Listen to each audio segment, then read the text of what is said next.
Today's video is way overdue. It has been a very interesting month so far here in April.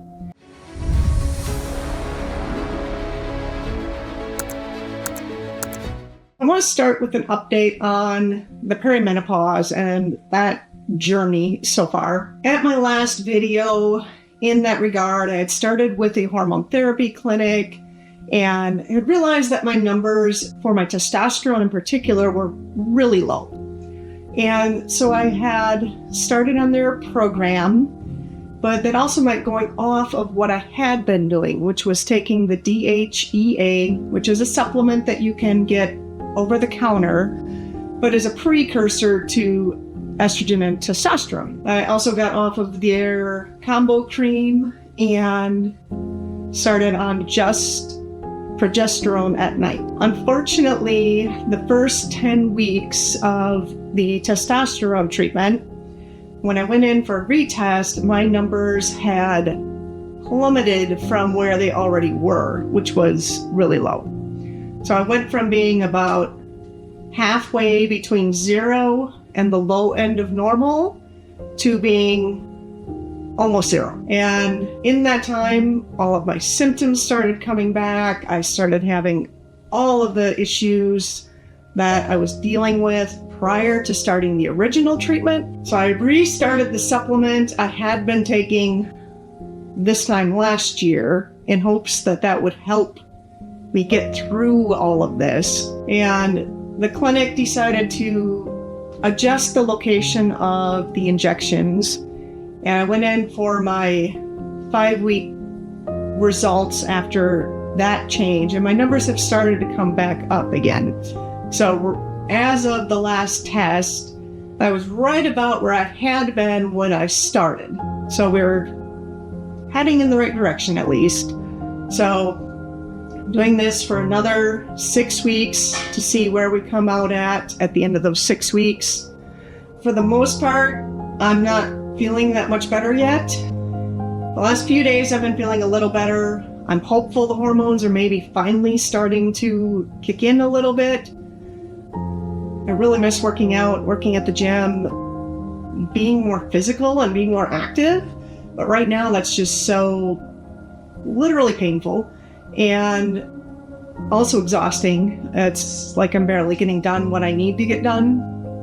And my mood for several weeks there was horrendous again.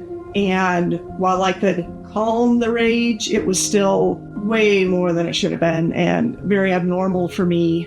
And it stresses me out when I'm ragey like that. So yeah, it's not good, but I'm hopeful we are headed in the right direction, and I'm hopeful that the last few days aren't just a fluke and maybe things are starting to kick in again, but we'll find out in another 6 weeks. Having to wait months in between every adjustment is one of the hardest struggles with all of this, in my opinion, because you know where you need to get, but it takes time to get there, and it's not a quick fix. And every adjustment requires an entire recalibration period, so it gets very, very frustrating, especially when the rest of life doesn't slow down. Nothing else in my life is slowing down. In fact, it's quite the opposite, which kind of leads me to the next part.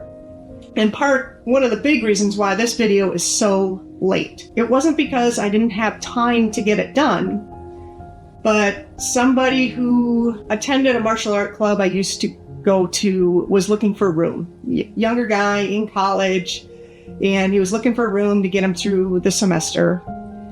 And I wasn't real keen on renting my room, but right now with pivoting the Velocity Vibe and starting the YouTube channel, the extra money was going to be pretty helpful.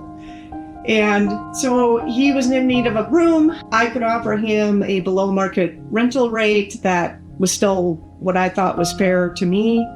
And so I let him move in. Unfortunately, I'm not sure how well that's working out. He's struggling to learn some basic adulting things. And while I try to be understanding. I'm paying a lot of money to live in this house, and it's my house, it's my piece, and there's only so much sympathy I can offer somebody.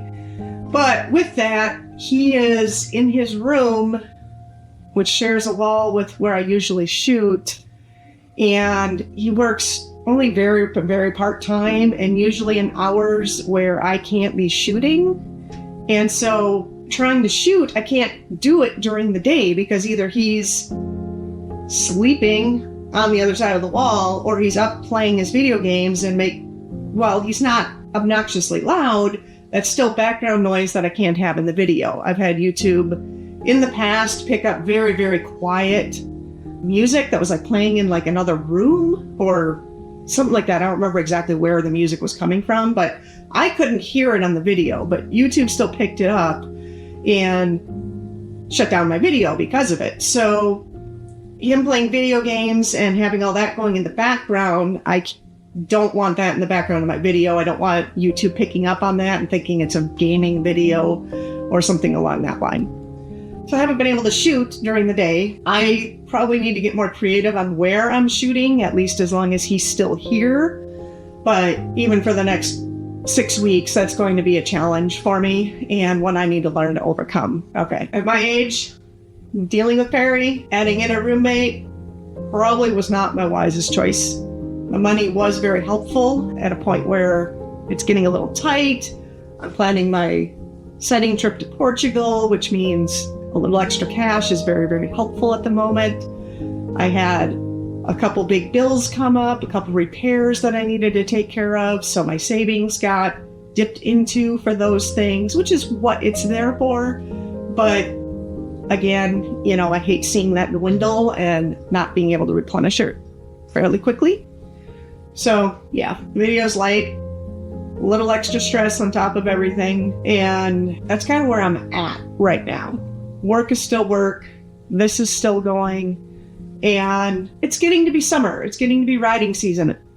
I want to be more excited and happier about life and how things are going, but admittingly things that are very outside my control at a national and even global impact level were also depressing me and really, really affecting my mood, which was not helping me deal with any of the Perry issues and everything else.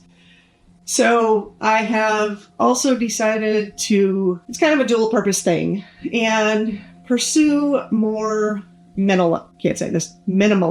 Essentially, some of it's to help with the move. So I'm not going to move much with me when I do move.